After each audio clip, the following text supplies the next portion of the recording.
พอแต่โต๊ะข้าวป้ายมาภายในมื้อนั้นหลังจากกินข้าวกินน้ำก็เดินทางออกไปเฮ็ดเวียกต่อจ้าแต่ในการเดินทางไปเฮ็ดเวียกข้าวป้ายของพวกเฮาก็จะสู้ชีวิตหลายเตอร์เพราะว่าในระหว่างทางที่การขี่ไปแล้วก็รู้สึกว่าแอร์มันเพลในเมื่อที่แอร์เฮาเพลแล้วเฮาก็สู้ชีวิตด้วยการเปิดกระจกออกมาแต่สภาพทุกคนจะเป็นแบบนี้พอแต่ฮอดครึ่งทางเฮาก็ลงมาหายใจหายปอดเอาออกซิเจนก่อนเพราะว่าขี้พูนเข้าปอดจะเต็มแล้วกลับไปฮอดห้องหมอสงสัยได้พากันไปเอ็กซเรย์ปอดอยู่แบบนี้นะ ลองคิดสภาพเบิ่งว่าถนนหนทางแบบนี้เราเอากระจกลงและขี้พุ่นรถเล่นไปเล่นมาแล้วพวกเฮาจะเป็นแนวใดขี้พุ่นเต็มรถเต็มโคนเต็มหัวเต็มไปเบิดเลยเข้าฮอดปากฮอดคอฮอดด่างแต่พวกเขาก็สู้ชีวิตเพราะว่ามาฮอดครึ่งทางแล้วเบิ่งแต่ขี้พุ่นเข้าในรถทุกคนป้า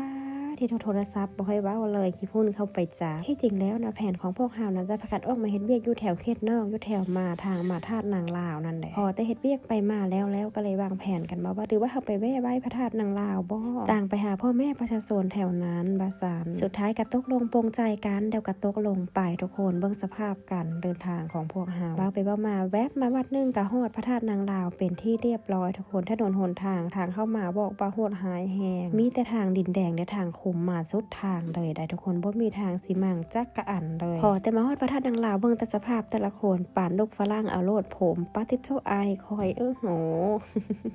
มือนี้รู้สึกว่าสู้ชีวิตแห่งอดีตตั้งแต่ตอนมาจนตอนกลับมาฮอดแล้วก็พากันเครียดตัวเองก่อนจะลงรถลงลาขี้พุ่นเข้าไปในตับไตไส้พุงเข้าไปในปอดหมดแล้วพี่น้องเอ้ยพระธาตุนางลาวเฮาก็เคยมาครั้งแรกนี่จะเป็นรูปรวมตอนที่เพิ่นสร้างพระธาตุนางลาวสำเร็จเพิ่นก็ได้เอามาเป็นภาพไปที่ระลึกว่าซะพอตะเคียตัวเองเอาขี้พุ่นออกน้อยนึงแล้วก็เข้าไปในวัดเลยจ้าเพราะว่าถ้าจะเข้าไปเลยหันยันประชาชนเพิ่นสิตกมกตกใจว่าพวกนี้ไปตรงหนองขี้ตมมาแต่ใส่น้อผัดบาง พอแต่เข้ามาฮอดทางในคิดว่าเพิ่นขายขันมักเบงอยู่ทางในพี่บ่ได้มีทุกคนจำเป็นต้องเลยกลับไปอีกทุกคนกลับไปกลับมาอยู่นี่สิฮอดสายบ่เด้พวกเฮาก็มาหาซื้อขันมักเบงคนละข้อคนละคู่เพื่อเข้าไปไหว้พระธาตุแต่ว่าน้องสาวค่อย2คนน่าจะบ่ไหวแล้วขอนั่งพักก่อนว่าซั่นพอได้ขันมักบอกขันมักเบงคนละข้อคนละคู่แล้วก็เดินทางเข้าไปไหว้พระธาตุจ้าเพื่อเป็นสิริมงคลให้ตัวเองการให้เวียกจะได้ราบรื่นเพิ่นว่าจังซั่นใดแต่ว่ามื้อนี้เฮาสู้ชีวิตมาเกือบสุดทางแล้วไหลในความโชคหายก็สิมีความโชคดีของพวกเฮานั้นแต่ว่าบ่มีไผว่าจะโชคหายไปตลอดดอกเนาะเจ้าเนาะมันก็สิมีความโชคหายและความโชคดีผจญภัยไปมันจึงฮู้รสชาติของชีวิตพุ่นมาฮอดแล้วเฮาก็มาหาเศร้าทรงเศร้าซีนบูชาเอาซีนเพื่อเข้าไปพระธาตุเพิ่นเพราะว่าเพิ่นให้ใส่ซีนเข้าไปเด้ตอนที่แรกนะเฮาใส่ทรงเข้าไปได้แต่ว่าพอดีเห็นแม่เพิ่นทวงก็เลยว่าพวกลูกบ่ฮู้ขอโทษเด้อแล้วก็เลยจำเป็นได้ออกไปเศร้าซีนก่อนจะไหว้พระธาตุเพิ่นเฮาก็ต้องย่างอ้อม3รอบก่อนตามฮิตของประเพณีบ่ว่า3หรือว่าบางคนอาจจะบ่อยากย่างก็น่าจะได้อยู่นะหรือว่าอาจต้องการใบเลยก็ได้คือกันพวกเฮาก็เป็นครั้งแรกแล้วก็บุญฮอดยอดเถิงได้ถ้าเฮาบ่ได้มาเวียกทางนี้ก็คือสิบ่ได้พากันมาฮอดหรอกพอดีว่าพากันมาฮอดครึ่งทางแล้วก็เลยอยากลองมาเบิ่งหั่นนะทุกคนถนนหนทางก็ไกลเติบหลายไกลก็บ่ปานใดดอกทางมันยากแหมถ้าไผจะไปก็ต้องเก็บอกเก็บใจเกี่ยวกับถนนหนทางนะจ๊ะพระธาตุนางลาวเพิ่นจะมีบ่นพระบ่นโบนพร้อมไว้ไผอยากว่าหยังเกี่ยวกับหยังก็มาบะมาบ่นเอาเด้อสิ่งศักดิ์สิทธิ์เพิ่นดีน้องสาวค่อย2คนก็อยากได้โชคได้ลาภกับมาใต้ทูบทุกคนแต่ความจริงแล้วมื้อนั้นนะเพิ่นให้โชคของพวกเฮาเลยโชคแบบโตเป็นๆเลยแต่ว่าพวกเฮาเอาบ่เป็นซื่อๆเพราะว่าเฮาบ่